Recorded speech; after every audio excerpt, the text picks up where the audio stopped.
What? Why are you shaking your head? You're welcome.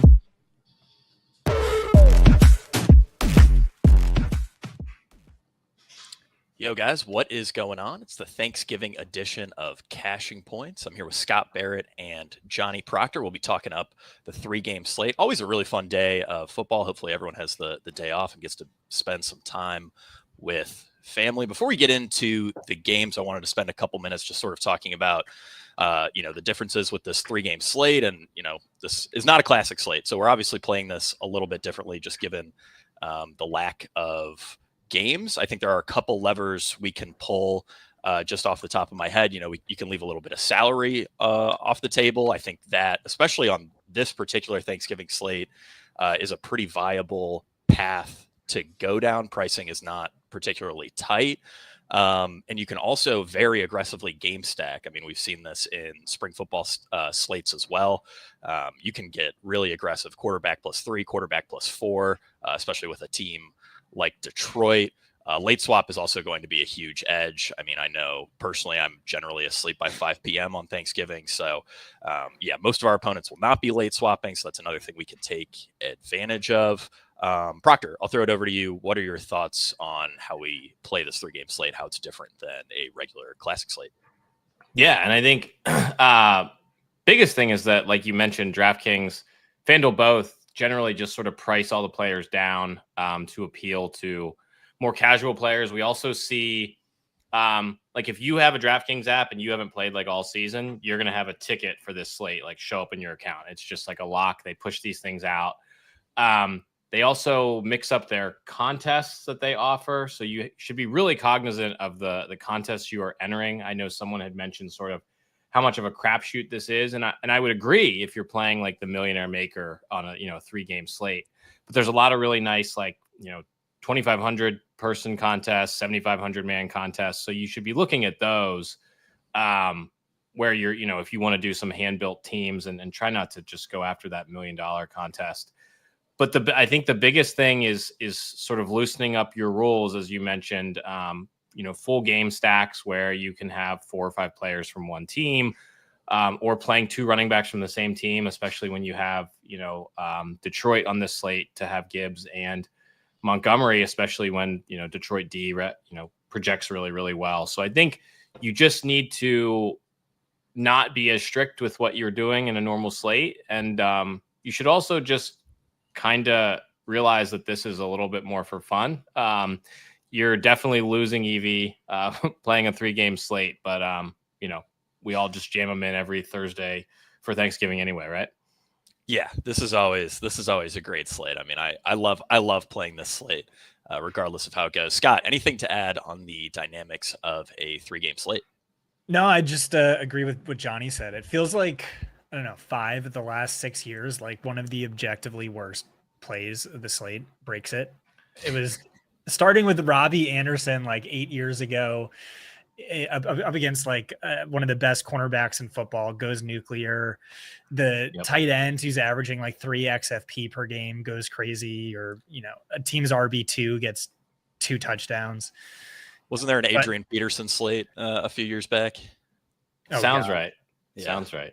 I do remember like 10 years ago, and then going forward, it was like you just played the Lions' 3rd wide receiver every year, like dating back to like Anquan Bolden, and it was like Josh Reynolds. But I don't know. I don't know if we're going to get a Lions wide receiver 3 this year or not.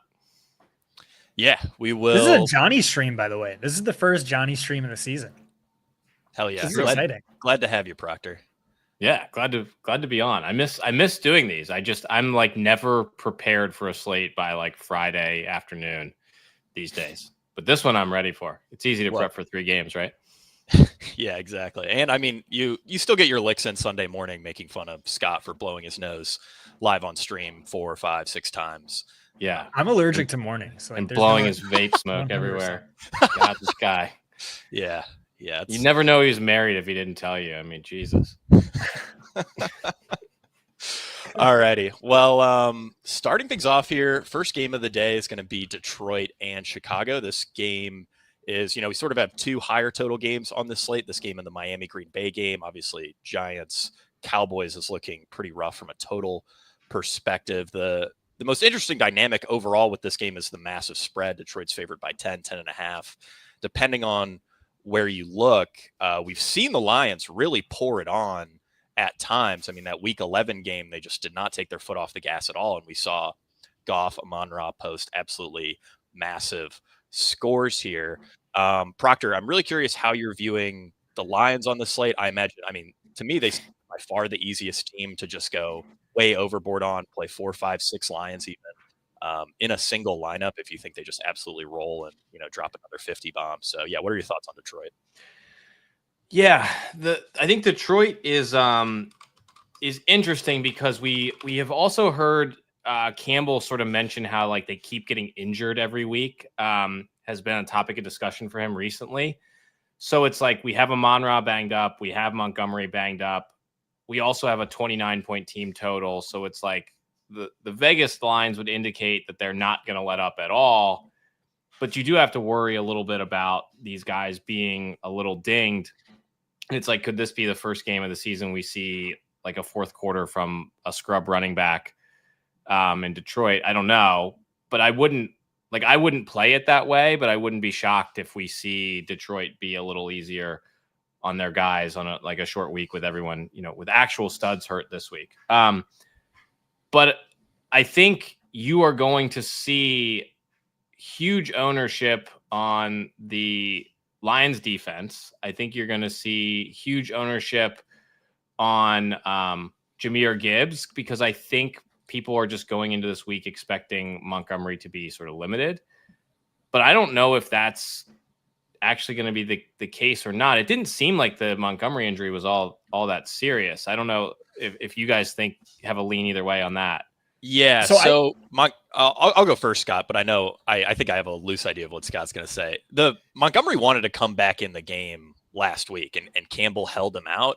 I also think, I mean, like you said, Proctor, like there is a chance that Detroit's like, oh, we're getting a little too beat up. Maybe we give a little bit more work to Gibbs. At the same time, we've seen Detroit lean into narratives. When they played Dallas, they were trying to throw all their passes to offensive linemen. This is a revenge game for Montgomery. I wouldn't be shocked if they wanted to give him his normal workload, and I'm sure he wants to go.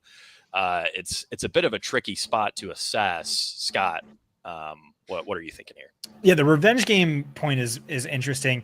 Yeah, so I don't think it's that serious, but like whenever you're dealing with like a shoulder injury for like a very physical bruising back that always, takes on a lot of contact, I think that matters and is somewhat impactful. It's also a DNP on Monday, a limited practice on Tuesday. I think that kind of matters for Detroit just based on some coach speak earlier in the season where Ben Johnson was talking about how that kind of like limits what you're going to do. And you install more plays for the other guy. And then it's just like the upside is massive. I talked about this in the Everything Report a week ago. So it's a perfectly evenly split backfield by XFP, 50.0% to 50.0%, which is crazy.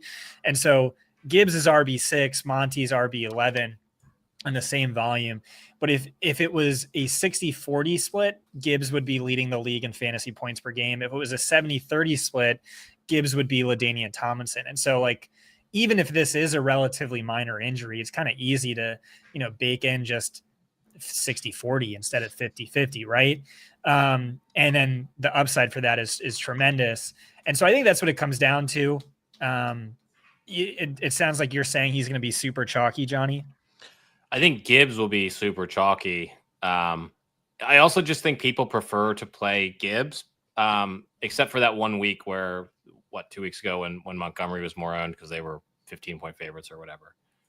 Most weeks it's Gibbs, though.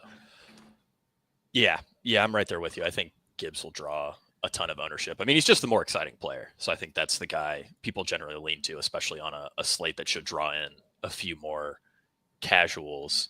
Proctor, where are you at on Goff? Because I think, it's easy to see a scenario where he only attempts 23, 24, 25 passes in this spot. He's a tricky assessment. Yeah. And it's also tricky where, and you had mentioned, this is a slate where you can play differently with late swap and whatnot. It's like, you don't want to, fire all your players on the first game of the slate, but at the same time, it's like 29-point team total is far and away the best team total. I do think Goff will carry ownership just because of the recent like 40-point game. I think, people are clicking the game logs and it's like, oh, okay, Goff does have that in him. And then I think Caleb will be the highest owned quarterback on the slate. So I think we probably see, 45% of the ownership or so come out of this game, which means you're going to see, it's like if you're playing Goff, you're going to be playing a very similar build to the chalk build with, the Chicago wide receivers, et cetera. So Goff is a guy I'm starting to like less and less just because I don't want to play him into ownership. But at the same time, it's like you're going to have a massively owned Caleb too. And I'm not sure he's necessarily as good of a play as his ownership indicates either. I think my favorite quarterbacks come from a different game. Yeah. I think that's where I'm at too. I think there are a few different ways you could sort of limit that Goff ownership. Obviously, everyone's going to pair him with Amon-Ra St. Brown. If you just swapped out Amon-Ra for like a CD, a Malik Neighbors, and instead rolled with, Jameson Williams, a Sam Laporta. Williams is a guy who I like a lot. Chicago's allowed the second most deep receiving yards per game on this slate among the Thanksgiving defenses. Obviously, he is a massive ADOT, earns a lot of that downfield stuff, and doesn't project particularly well, so shouldn't draw too much ownership. I'm seeing 10 to 15%, I think, on JMO. And I think Tim Patrick will start to get pretty popular since Khalif Raymond just went on IR. But we have seen Allen Robinson play over him at times, so that'll be a little weird. But I do think people are going to project Tim Patrick well enough that like he makes a Goff triple possible. Yeah. Really, Laporta's fairly cheap, but Tim Patrick, I don't think many people are going to be getting to these 3K punt wide receivers for the most part because you just don't really need the savings on this slate. I could certainly see Patrick getting steamed in these Goff triples without a doubt. I don't really see many routes for Robinson looking through his game logs.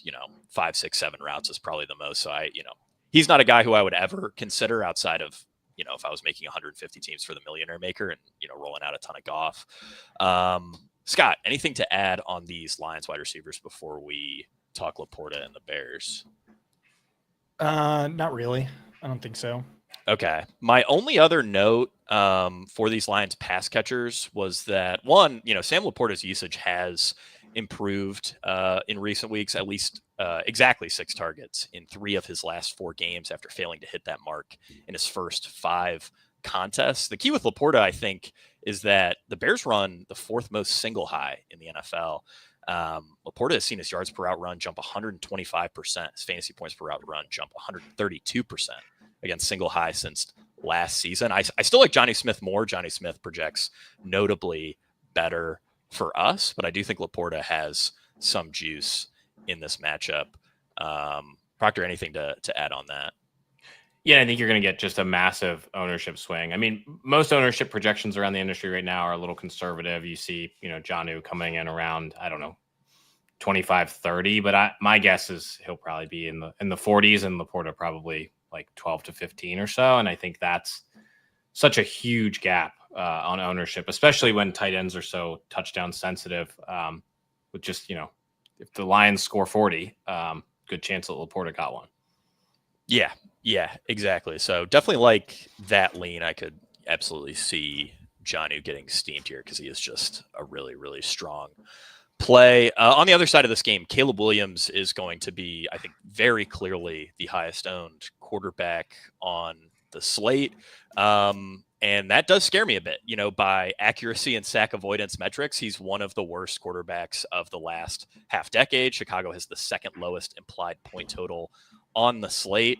But the reasons for optimism here are that the Lions are not bringing in any pressure, really. Williams goes from league worst on pressure dropbacks to Kirk Cousins levels of mediocre when he's unpressured. Detroit's been notoriously vulnerable to rushing quarterbacks over the last several seasons. 12.4 fantasy points per game allowed to Kyler, Anthony Richardson, Fields, Lamar Jackson, Josh Allen, Jalen Hurts since 2022. which, is even more than Lamar Jackson averaged in the single greatest quarterback rushing season of all time in 2019. And the Bears set a season high mark in pass rate over expectation in their second game with new offensive coordinator Thomas Brown. So it's understandable that Caleb Williams is drawing this sort of ownership. I mean, we know that he offers some serious fantasy upside. I just don't know if I can click him if he's going to be 30%. Proctor, what do you think about Caleb? What do you think about William Stacks and the Bears? Yeah, and I think you also, everyone's talking about the rushing. He had 70 rushing yards against Green Bay. He had 30 rushing yards against Minnesota. But is he as owned this week if we didn't have like the garbage time late production from both of these teams? I don't know. He is really the only sort of pure running quarterback on the slate. So I think that's also just going to bump him up in projections. Projection models have him as like the clear, far and away top value. I also hate that he plays first. So if you play him, you don't get to see what happened elsewhere and make any adjustments. You also have that weird, it's like you're picking between these three wide receivers with him because you're not going to play. I mean, you could play all three, but I wouldn't want to.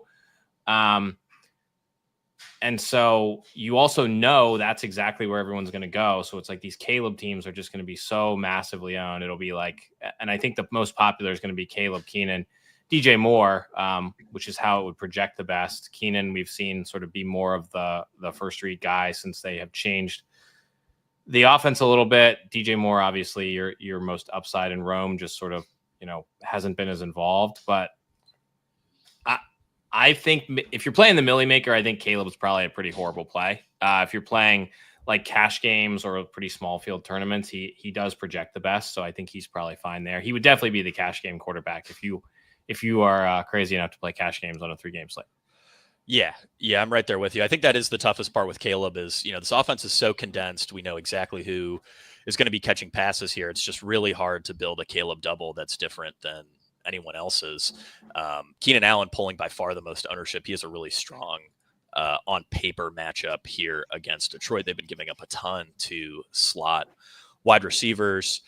I think Odunze is interesting. I believe he had 10 targets in back-to-back games under the new offensive coordinator. He would probably be my favorite of the three looking at ownership right now, but it's still going to be fairly concentrated. Keenan Allen looks like by far the most popular. I mean, things are so tight here that, any of these guys could push for a 35% target share in a given week. So I wouldn't really assign, too much value to the way things are projected right now. Scott, what do you think about Chicago and these Bears wide receivers? Yeah, so it's interesting. There's really no upside just because Caleb Williams has been terrible. And I do want to circle back on the quarterbacks a little bit later if I can. But he's been terrible. And then it's been so condensed. But you've seen with Thomas Brown. So 2 weeks ago, Rome Odunze had like a 33% target share. That was the first time a Bears wide receiver eclipsed that mark in any game this season. But then last week, it was Keenan Allen who came into the game a little banged up, who saw that target share over 30%. And so the way I wrote it up in the everything report was I really like Keenan the most because the Lions are giving up the second most schedule adjusted to slot wide receivers. He's running, 55% of his routes from the slot. And then it's also the most man-heavy matchup in the league. And he has by far the highest target share against man coverage, 35%. And so I dropped this note to you, Jake, and I think you called me an insane person for having any conviction on a single Bears wide receiver. And I'm like, you know what? That's fair. And so I look back into it and it's like, okay, 55% slot rate for Keenan, but Rome's at 45%. Keenan has, by far the best target share against man coverage, but Rome's actually better by yards per route run. And so you look at that, I think it's a little bit close. Lean would be Keenan. And then DJ Moore, I have no idea what's going on with him. You look at his usage the last 2 weeks with Thomas Brown, and he's literally in the Laviska Shenault role. He has like 2 total air yards. Over 50% of his targets are design targets. They're not mixing in any deep or intermediate shots with that. Very weird. But yeah, I do like Keenan a lot. Maybe factor in ownership. Probably like him the same as Odunze. Yeah. Yeah. I think that's pretty similar to where I ended up here. Bears running backs, I think, are really interesting. I don't have much interest in Swift, and that's because Roschon Johnson, since Thomas Brown took over as the Bears offensive coordinator, Johnson has averaged 8.6 expected fantasy points, which is almost double his Thanksgiving salary, earning 78% of inside the 10 snaps, 83% of inside the 10 carries over that stretch. To me, he profiles very similarly to Raheem Mostert, where he's not getting much volume, but the volume he is getting is at the goal line. And, for 4,500, he's not going to draw any ownership. I think that's a viable way to punt running back and get a little different on this slate. Proctor, what do you think about Swift and Roschon? Yeah, I think the best Millie play, if you're playing the Millie maker, is the Roschon Bears D combo. If Goff has a meltdown game, and Roschon gets 2 goal line touchdowns, you win a Millie with that pairing. And that's sort of the avenue of if this game goes to absolute hell, what is the most horrible thing that could possibly happen at 12:30 on Thursday? And it's the Bears catching a lot of picks and Roschon running in goal line touchdowns. That would make me hate my life the most. So that I think is where you get that best Millie play combo. I think Swift is fine paired with Caleb if you're rotating in those pass catchers and you want to have some Kmet and some Swift in there. But I'm with you that as a standalone running back, I don't think Swift would not be in my pool for hand-built teams. Yeah, that's where I'm at too. I mean, this Detroit run defense is really, really strong. And to Proctor's point on Roschon plus Chicago defense has looked good. And obviously, we 2 weeks ago saw Jared Goff look like one of the worst quarterbacks in the NFL. Quick before we move on, someone said that DJ Moore had low catch volumes. I don't think that's what Scott was mentioning his ADOT. His ADOT's near zero. The LaVisca Chenault, very screen heavy role, just not much. Yeah, it's a good high floor role, but you look at XFP per game the last 2 weeks, and it's he's not sniffing Odunze and Keenan. Yeah, exactly. All right, moving on to the, I believe, 4:30 p.m. game here, Dallas and New York. We just got news that it will likely be Drew Lock and not Tommy DeVito. DeVito missing because of a forearm injury. I believe there were also some incentive-related reasons for DeVito playing last week so that they could screw Drew Lock over, which, this Scott is why your New York Giants will probably stay bad for a minute here. We're making the playoffs, bro. We're going deep into the playoffs. Drew Lock button, baby. Let's go. Yeah. So Lock, I think, is interesting. We can start with the Giants side here. I don't know that he really changes New York's offensive outlook significantly compared to Tommy DeVito, but he does bring a way better arm to the table. I'd also expect a few more pass attempts here. DeVito stole 18% of design carries in his only start last week. Lock's never been quite that aggressive running the football, though he can run a little bit. He's gone over 4x his DraftKings salary, his $4,500 DraftKings salary, and 26% of his career starts. So I do like him a bit more for GPPs than I did DeVito. Proctor, how are you viewing this Giants team now that we know Drew Lock is starting here? Yeah, I think he kind of he raises the ceiling and lowers the floor. I think that's kind of where Lock sort of is. He is way more likely to just let it go. And I think that's positive just for sort of this game as a whole, but he's also, way more likely to just, have a total meltdown. So I think he makes it more fun though. I definitely think I would assume that, they all know that Neighbors is really pissed off. And I think that Drew Lock would probably want to throw him the ball too. I think that sort of elevates Neighbors upside too. I think it makes Darius Slayton a little more in play. I'm not sure Wandale is really Drew Lock's type of receiver. So I think it makes sort of the upside wide receivers a little more interesting. Also makes Dallas defense have a little more upside, though. The DeVito sack rate would have made Dallas sort of the lock of the week, whereas when you change that sack rate to Drew Lock, that's going to bring the Dallas projection down a little bit. I'm still guessing they'll be the most owned on the slate. I don't know. I think it makes this game a little more fun. Yeah, I am right there with you. I think Slayton is a bit of a tougher assessment. He only had a 50% route share in his last game. Part of me wonders if they might be trying to get Jalen Hyatt going a little bit more. That could also just be, sort of a one-off blip. Scott, what do you think on Locke and these Giants pass catchers?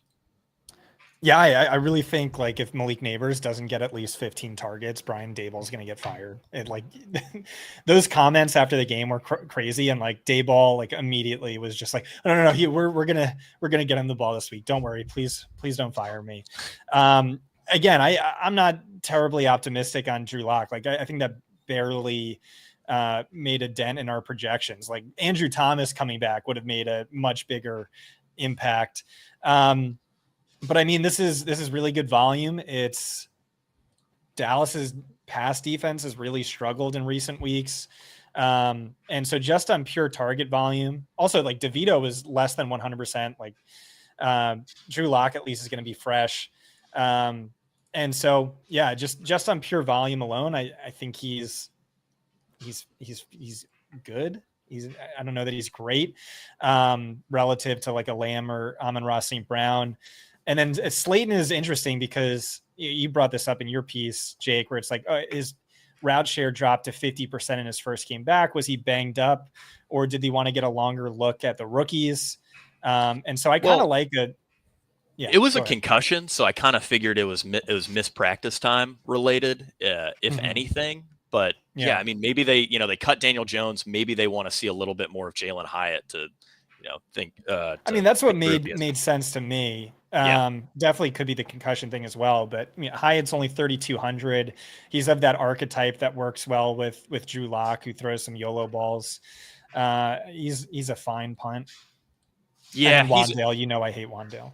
Yeah, he's okay. I mean, the tough thing is like Hyatt could run 5, 6, 7 routes, and you're probably completely dust. Then Wandale, I also think sucks, and is a guy that I'm not really going to have much exposure to outside of maybe some 150 sets. I will say that over the last 5 weeks, Dallas has been a bit of a slot funnel. They've been the third softest schedule adjusted matchup for opposing slot wide receivers, closer to neutral for opposing outside wide receivers. So maybe that forces a bit more volume to Wandale, but I don't know that I buy that narrative quite as much now that Drew Lock is starting. I think he'll just be more likely to say, fuck it, Malik Neighbors is down there somewhere.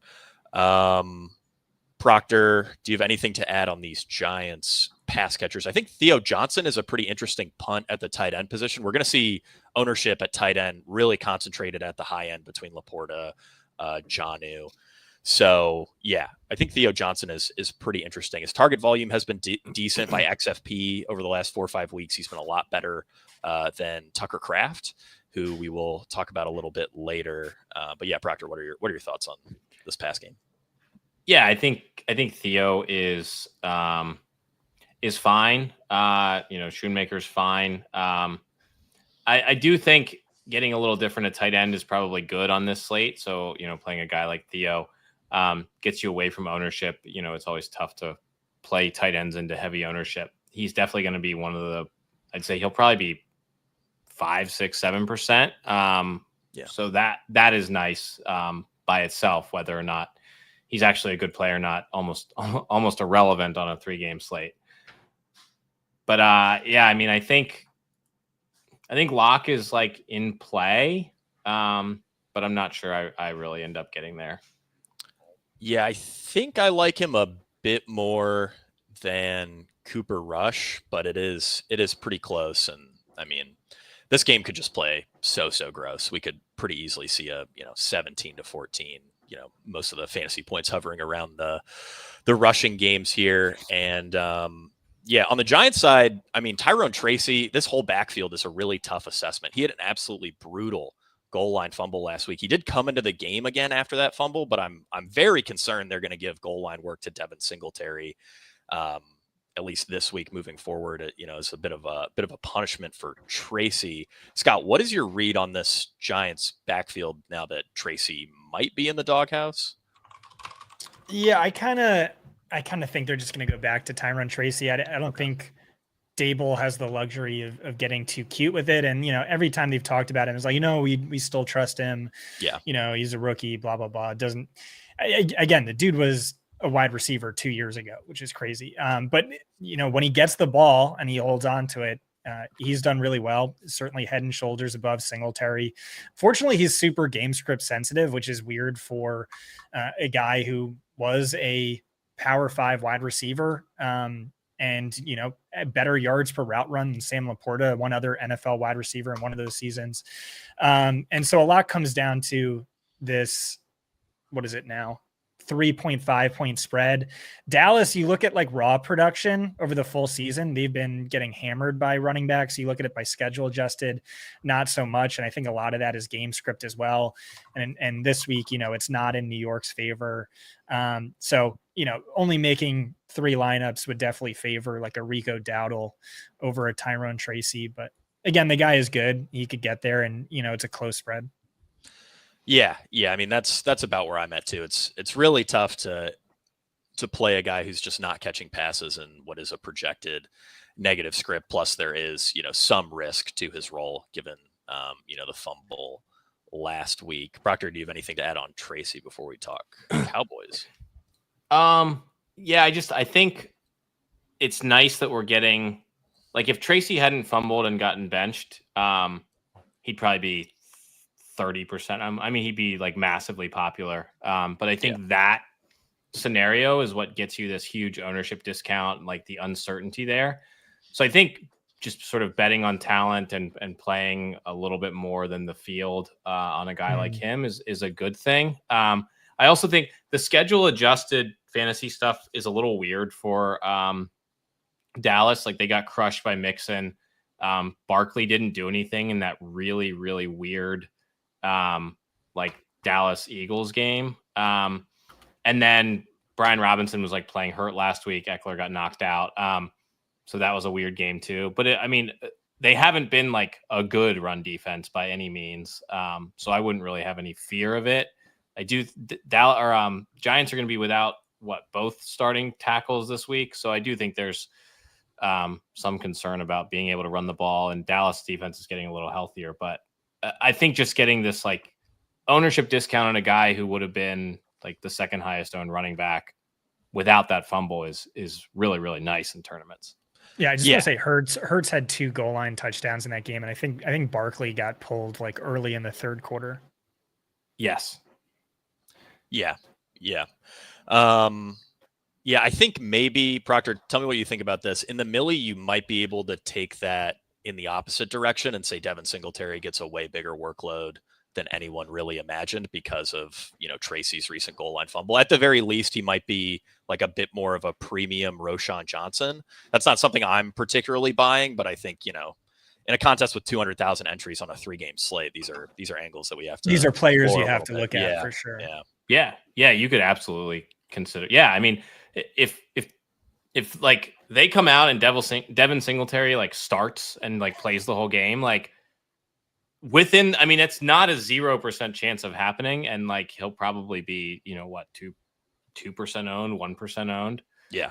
So that, that's something that's within range of outcomes. Like, I don't think it will happen, but it's not a 0% for sure. Yeah.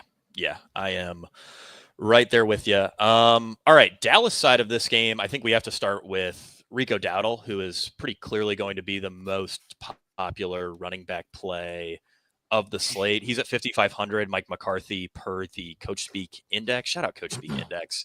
Already, acknowledged we want him right around 18 to 20 touches per game at, 5,500. That's absolutely awesome. You factor in positive game script. You factor in Zeke looking absolutely terrible and the inside the 10 stuff going more toward Dowdle in recent weeks.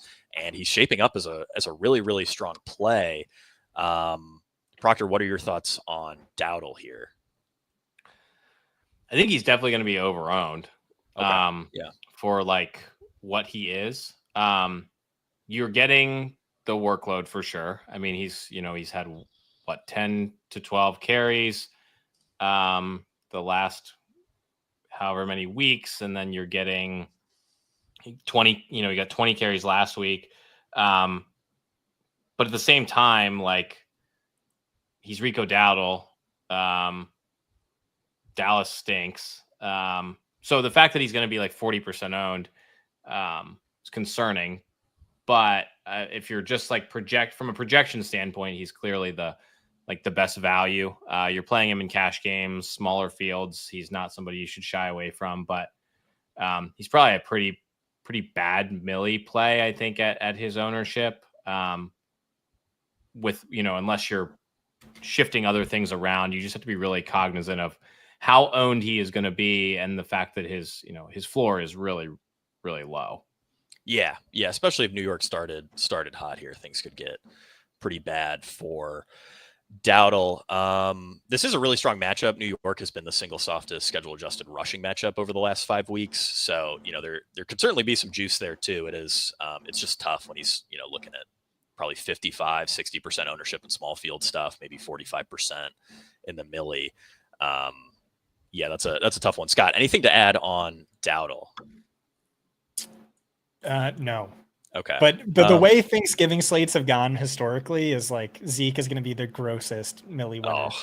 Oh my goodness. I mean, I don't see how they give Zeke There's any no way. tangible work. Yeah, it seems really unlikely. I'd rather lean into like the Singletary angle than anything related to Zeke. Mostert, Roshan. Yeah. And I mean, Zeke running for 3 yards and scoring 2 touchdowns probably still doesn't win you anything. You need a couple more yards than that.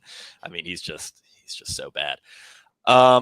Cooper Rush, I think, is kind of a tough assessment. I mean, this game environment is really, really gross. We have seen some upside from Rush. I mean, he had 354 yards on 55 attempts against Houston in week 12. He hasn't been playing particularly well, very mediocre by PFF passing grades and all the advanced passing stats. And I'm a bit worried New York won't really push him at all. And this will kind of just be a, slow sort of grinded out game with Dowdle here.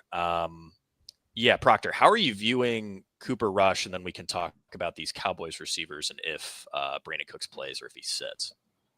Yeah, I think I prefer Drew Lock to Cooper Rush. Yeah. But at the, probably won't play Cooper Rush. But he is one of those where, like, if quarterback scoring is flat and he outscores Caleb Williams, that goes a long, long way. But I probably just prefer to play CD and get that production there.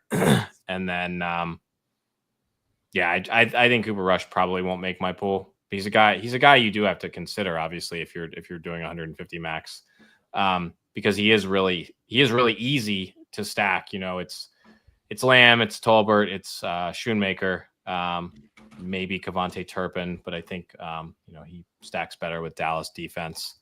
So I don't know, Scott, any Cooper Rush? I don't know. I don't know. I might like him more than Drew Lock. Just he had like the worst quarterback season ever, or the second worst quarterback game by yards per attempt since Vietnam. And then he's been super productive the last 2 weeks. He's airing it out. I feel like there's more upside to his stacks. Yeah, Matchup maybe isn't as good. I think for me, it probably depends on ownership. If you told me for sure that Rush would be higher owned than Lock, I think I just outright prefer Lock. If it's close, then that's where it gets a little tougher to assess. When it comes to the pass catchers, obviously, I mean, we know CeeDee Lamb is CeeDee Lamb. I really don't think we need to talk about him a ton here. Pretty simply just a great play, although I know his ADOT has really dropped off. Scott, if you wanted to talk about him a bit. On who, CD? Yeah. Yeah. I mean, leads all players at all positions in XFP per game over the last 5 weeks. We know the target share is going to be massive, but yeah, it's just, these aren't a lot of catchable targets. So that pretty much nukes his XFP down to like a wide receiver 36 range. And yeah, he's sort of been Wan'Dale Robinson-esque with that lower ADOT, but I don't know. I'm still bullish. I think Lamb versus Neighbors is tricky. One note I'll add right here is make sure you're in Discord tomorrow morning. The Cowboys have 5 cornerbacks on their injury report right now. Some certainly more questionable than others, but that might play a key role. And so, yeah, what is it? It comes down to St. Brown versus Lamb versus Neighbors. I don't know that I have I feel like I like you can Lamb fit the two. most. You can fit two. Right. Lamb the Neighbors. Is that what you would do, Johnny? I do like the Lamb Neighbors mini, and then it like gets you away from playing Rico Dowdle on tournament teams. So I do find that interesting. I think a lot of people are going to play Rico and Lamb. And I think like playing those two guys at really high ownership when there's a 20-point team total is probably not good in a tournament. I think you should probably limit them together. If I'm going that route, Proctor, do you think it would make a lot more sense to just play Cooper Rush on those teams and hope Dallas just absolutely rolls? Yeah. I guess I mean, Dallas onslaught would definitely be low owned. And then it would, you could, because Dowdle catches enough passes that he's probably fine with Cooper Rush. Yeah, we have him around a 10% target share, which, would be fine territory.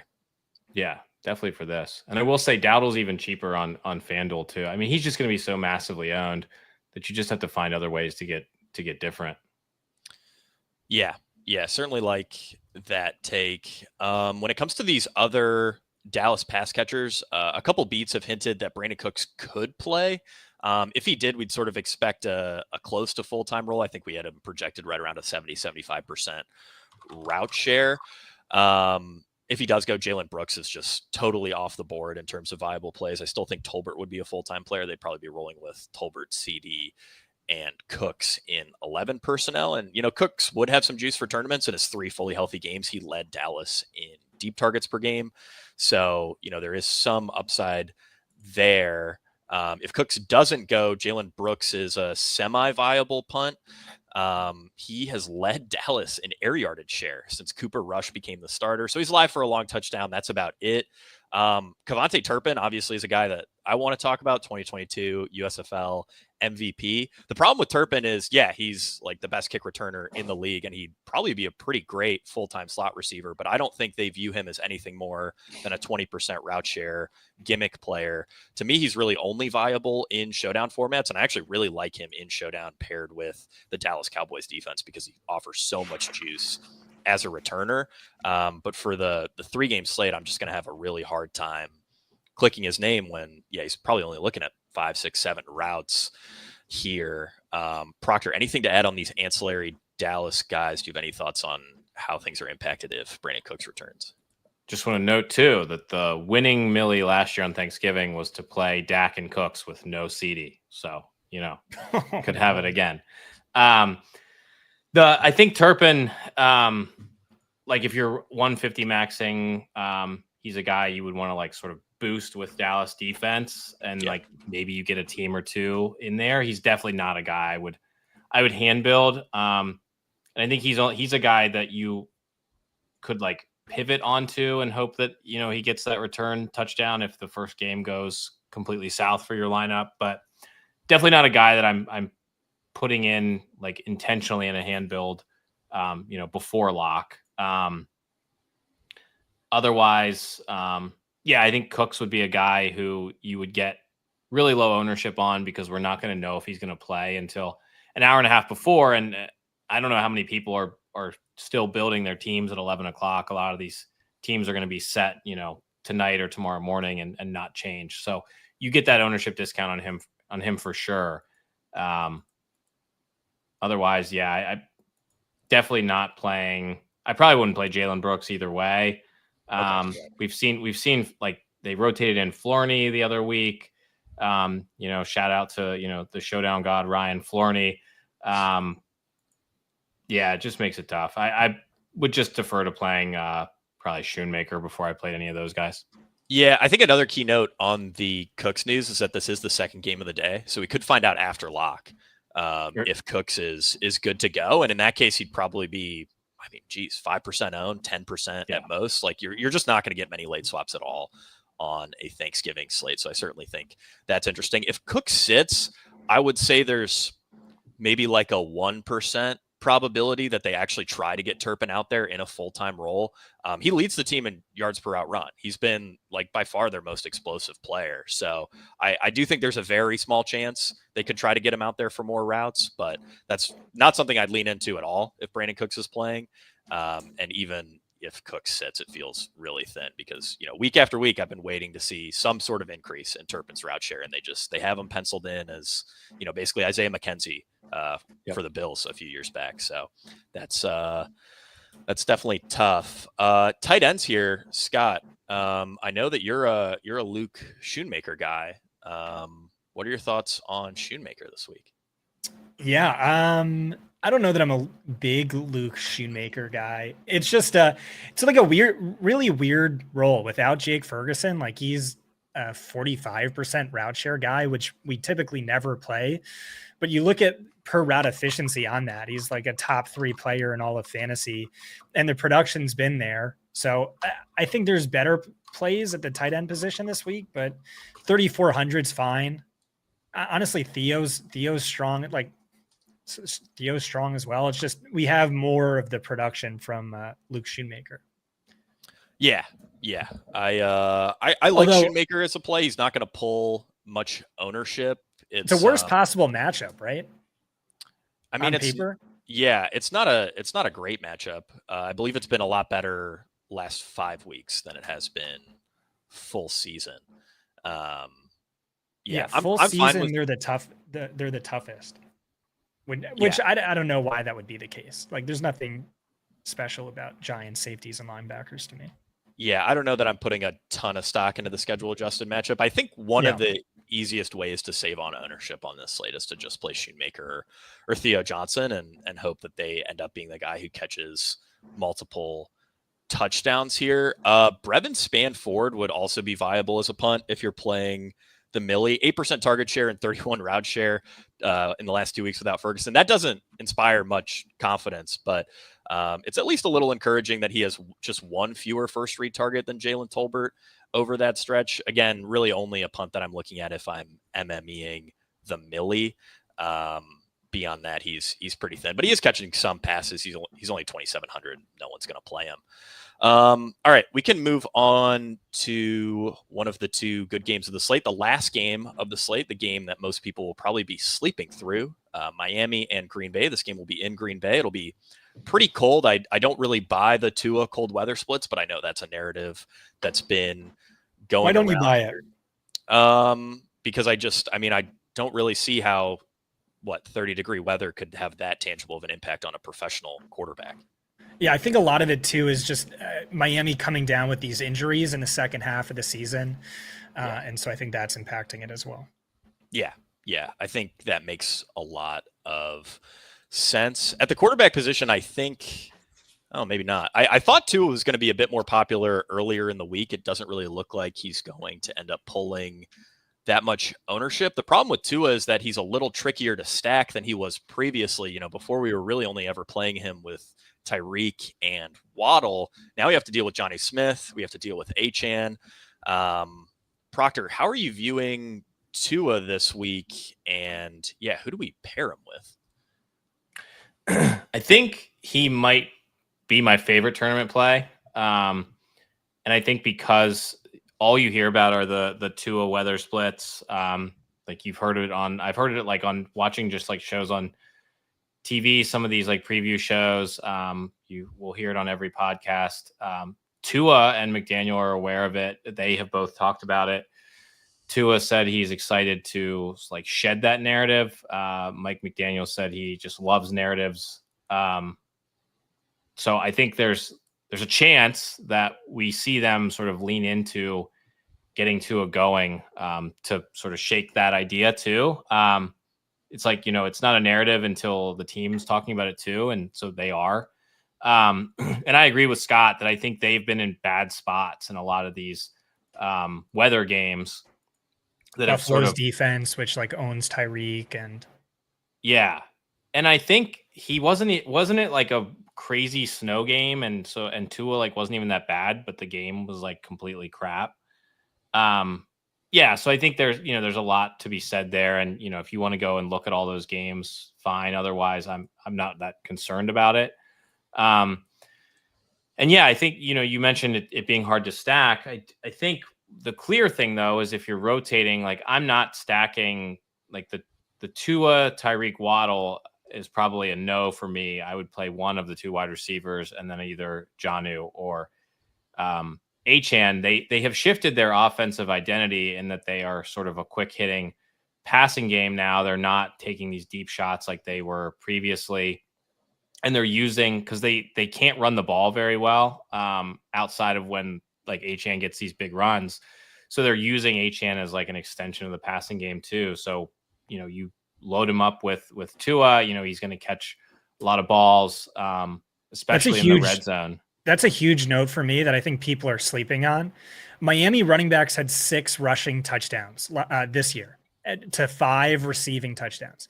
Last year, they had 27 rushing touchdowns. Like that's a dramatic. And so you look at Tua, over 600 passing yards the last 2 weeks, 7 passing touchdowns.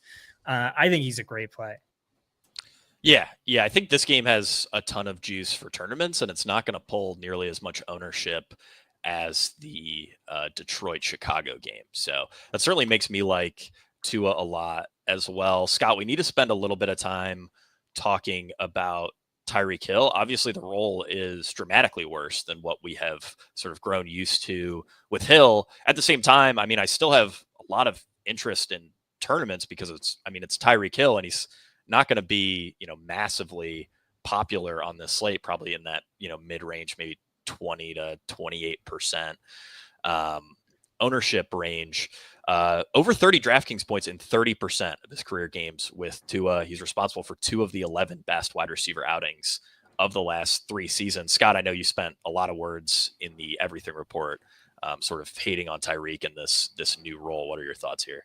Yeah, well, last week, I was saying like I think this is a great spot for Tyreek. It's like his best only good schematic matchup since week 1 of the season. And so it was a now or never spot. Like either he goes off or he's just not the same player. And I don't think he's the same player. I think you summed it up better than all the words I wrote, where it was just like on what in 0 alternate dimensions would a prime Tyreek Hill be getting outgained by Jonnu Smith. And so I just don't think he's the same guy. A key point too is like he would always rank top 3 in screen targets per game. So he would have that higher floor and, take advantage of his yak and his freakish speed. And he's just not getting that. That's all going to Achane. That's all going to Jonnu. And so I think it's over, but I mean, like, imagine Tua being as good as he's been with a Tyreek eruption spot this week. That would be awesome. But I personally just can't get there. Well, and even Tyreek, even at 85% of prime Tyreek, still has, massive tournament winning upside. What about Waddle, who's significantly cheaper, has more 100-yard games this year? Yeah, and I was just going to bring that up because the matchup is better for Waddle this week. Green Bay runs zone coverage at the league's eighth highest rate. Waddle has seen his yards per out run jump 50%, fantasy points per out run jump 75% against zone coverage since 2023. Tyreek Hill's yards per out run and fantasy points per out run both fall about 20% against zone. So it's a better schematic matchup for Waddle here. Proctor, do you have anything to add on, the Waddle versus Tyreek battle? Because it really doesn't look like Waddle's going to pull much ownership here, especially in smaller field stuff. Yeah, and I think if you're hand building one to a team, it's like Tua, Achane, Jonnu, which is wild to think. But I do think if you're playing multiple teams, you need to rotate these guys in, because I think what people get stuck on these 3-game slates is they're like, Tyreek hasn't been great. Waddle has, struggled a lot of the season. And it's like, they don't need to score 30. They just need to beat the other guys. So it's like, how often can Tyreek beat Malik Neighbors? Probably a lot. How often can he beat, CeeDee Lamb? Probably a lot too. So you just have to, think about the ownership that's coming in on these other questionable guys. It's not like CD is some lock. It's not like Neighbors is some lock. So that's where you need to wrap your head around getting on to Waddle and Tyreek at low ownership, especially, I mean, for Waddle to have like the game that you needed last week, and then he's going to be 10% owned on a 3-game slate is pretty wild. So I do think you should rotate those wide receivers in. If you have two Tua teams, Tyreek, maybe play Tyreek on one and Waddle on the other, and you could play all 4 of them. You could play Tua, wide receiver, Achane, and Jonnu. That's totally fine too. Yep. Yeah, right there with you. Talking about Achane a little bit, I mean, I love him. I think he's a pretty easy click this week, and he's not going to draw. I mean, I don't think he's going to be in the top 3 running backs in terms of raw ownership. Yeah, I mean, Jacobs, Dowdle, Gibbs should all pull more ownership. 24.1 DraftKings fantasy points per game in his games with Tua. That easily leads all slate eligible running backs, all running backs overall. I mean, we know he has nuclear upside here. The only real hole in Achane's profile, Raheem Mostert has earned 9 of 12 carries inside the 10 since week 8. And these are really the only carries Mostert is earning. He's basically Miami's Roschon Johnson at this point, although I do think Roschon, it's probably closer to an 80-20 split in favor of Roschon for Chicago. For Miami, it's a bit more 50-50 in terms of snaps. Granted, Mostert has gotten the carries. Achane's getting the inside the 10 targets. Scott, do you have anything to add on this backfield? I love Achane as a play. I also view Mostert as a viable Millie flyer because he has a path to multiple touchdowns. I don't know if there's that much more that needs to be said on those guys. No, I think you nailed it. All right. And then Johnny Smith is going to be the most popular tight end of the slate, I think by a pretty significant margin. He'll be one of the highest owned players on the slate overall. He is just absolutely crushing. He's seeing better usage than Tyreek. He's putting up more fantasy points than Tyreek. He ranks top 5 among wide receivers in first downs per route run. So he's moving the chains at one of the league's highest rates. And he set season highs in first read targets and expected fantasy points. It was supposed to be a terrible schematic matchup last week. Proctor, I'd imagine there's a strong argument to get away from Jonnu based on ownership. Outside of that, though, he's a really strong play.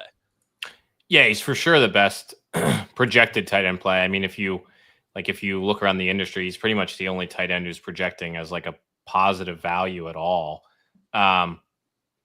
So in terms of just a raw best play, he is by far the best play. I do. And it's, like I said, with conservative ownership projections around the industry, people are projecting him in like the 25%, but I think it's probably like more like 40 or 50 in mid-sized fields, and maybe even 40 and 50 in the Millie contest, because he's only 4,300. It's not like he's like 6K or something. If DraftKings really wanted to make this slate how it should be, he would be like 6K and he would be tough to fit. But they're not doing that. So they did sort of, I think, purposely put Kraft and Laporta sort of right under him in price, which makes that decision. It's like, oh, you do save a little bit. So that, I mean, really ownership is the only thing that would keep you from Jonnu. If you just want to build the best team, he's going to make all the cash teams. He's going to make all the single entry teams for sure. Yeah. And I'm right there with you in terms of ownership. I think 40 plus is pretty much a lock on Jonnu. Moving over to the Green Bay side of this game, Romeo Doubs expected to be out here with a concussion. I don't think there's any way he clears in time to play in this contest. And that means Jaden Reed, Dontavian Wicks, Christian Watson all pop as really strong values. Jaden Reed has the best schematic matchup. He's probably my favorite play of the trio overall. They're all going to be massively owned, though. And I'm not sure that I really buy Jordan Love's ownership projection if all these Green Bay wide receivers are going to be super popular. I could definitely see Love coming up a bit across the industry. Scott, I'm curious what your take is on these Green Bay receivers, because we should have things be pretty condensed. I mean, at least a 60% route share for Wicks, Watson, and Reed. Yeah, you'd hope so, right? But it's still really tricky. Just like it's tricky every single week. Reed, one of the most efficient players on a per target, per route basis. And it's just, why doesn't he ever get more than 6 targets? I have no idea, but that just tends to be what happens. To your point, it's schematic matchups seem to be really important to him. And then you have like Watson and Wicks, who are like the same player, great speed, deep threat, really good average separation score, and just drop the worst drops that just like I couldn't help but just die laughing last week. It was so bad. Yeah, Watson had 150 yards and then last week 0, but he did drop that bomb, which I don't know, that looked like a 14-point play for fantasy points. And so that's tricky. Watson, certainly beating Wicks by route share these last few weeks, but Wicks on a per route basis is, targets per route run, XFP per route run elite, but that's true of Watson as well. So I don't know. A lot of words to say. I'm pretty torn on this, and I'm hoping for more clarity from one of you. Yeah, I mean, I also feel pretty torn. Obviously, Wicks per route metric suggests he's one of the best wide receivers in the league. The problem is his catch rate is 38%. I mean, that's legitimately the worst that I've ever seen. It's easily the worst among wide receivers in the NFL right now. Yeah, Proctor, how are you viewing these wide receivers? Because I'm having a really tough time here. I like all these guys for tournaments. I like Love for tournaments. It's just, who do I want the most exposure to? I'm not exactly sure at this point. Yeah, I do think it's interesting that the last time we saw wide receivers miss is when Tucker Kraft really, really crushed. The last 2 times that he's crushed is when guys have been out. And I think he'll have way less ownership than the wide receivers. But I do think Love becomes one of the best like MME plays, because the best way to play him is to just rotate these guys, because it just it just sucks to try and figure it out. I do think Reed would be the most obvious, but again, it's like you never really know. You even have Bo Melton, who will probably be a little bit involved. You just like never know. But to rotate the 3 of them, or to play, I think Love triples are really in play too, just in hopes that this game shoots out. And especially and I think the reason the Love ownership is probably not going to be quite as high as we think is because I think Jacobs will be super, super owned coming off that huge game. As Scott and I had talked about on Sunday, his role was sort of getting a little better kind of quietly, and he hadn't really popped, and then he did. And so now everyone's going to really, jam him into teams. I think he'll be probably the highest owned running back of the slate, I think, outside of Dowdle.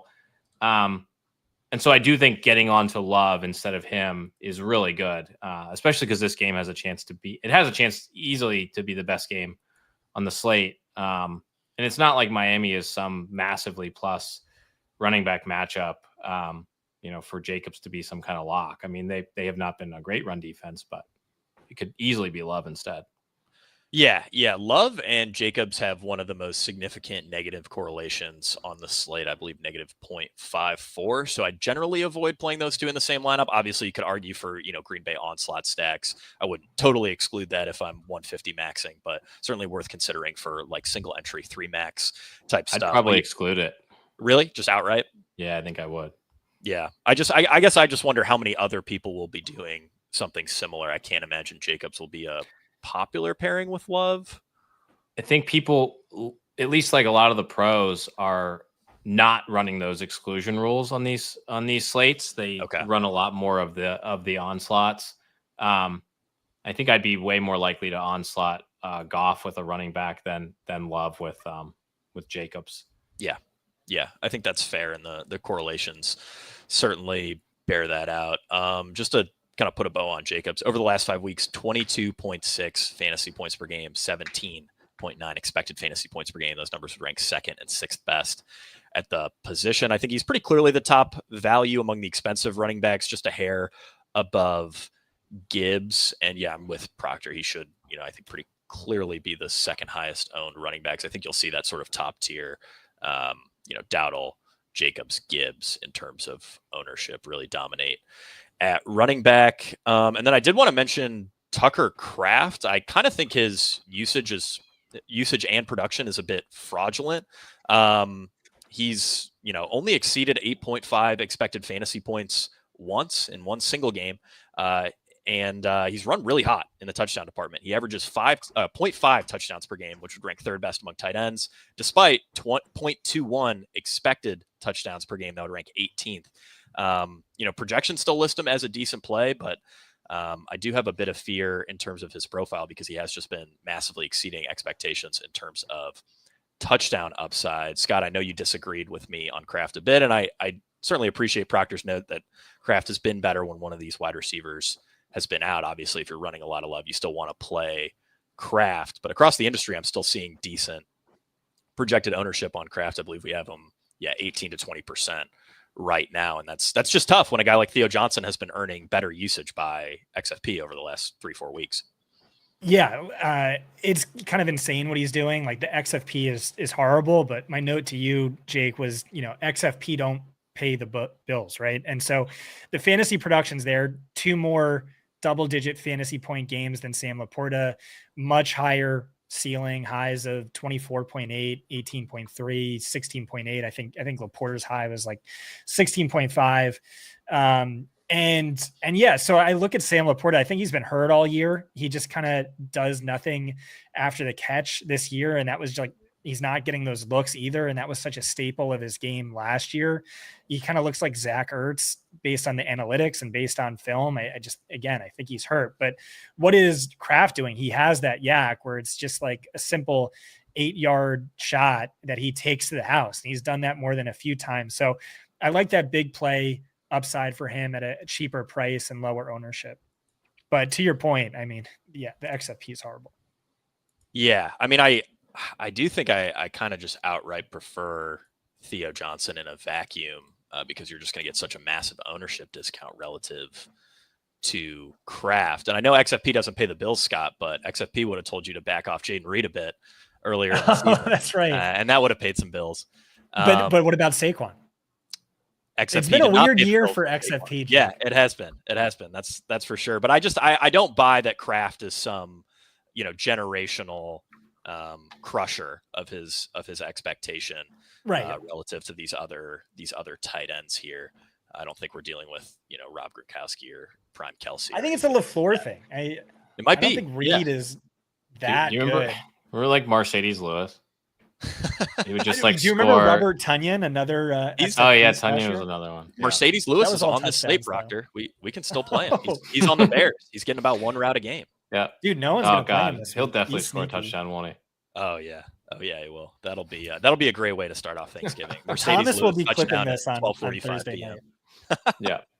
Yeah. But to the point on tight end, though, I think the only tight end who you should be playing sort of like by himself is Jonnu. I think the other tight ends you should be playing based on the game that you are stacking. So like if you are heavy on the Giants-Dallas game, play Schoonmaker or Theo. Heavy, on the first game, you play Laporta and Kmet. And I think that's where you get most different. And I think that's what's most important because none of these other like Jonnu is the only good tight end play. So you should focus on the other tight ends just by how you're stacking the game. I do think one really interesting sort of like Millie Maker build is to play Tua with one wide receiver, Achane, and play him with Kraft instead. And I think that will make you really different than the field in hopes that game sort of goes off. But yeah, I think you should just focus on quarterback tight end stacks. And I think I say that probably like every Thanksgiving. Yeah, no, I think that's a great take. And that's going to be the key. Like we can talk about the viability of all these plays, but lineup construction just matters so much more on a Thanksgiving slate compared to a regular classic slate. But yeah, I do love this Green Bay Miami game. I imagine this is the game that I will end up the heaviest on relative to ownership overall. Do either of you guys have anything to add before we get out of here?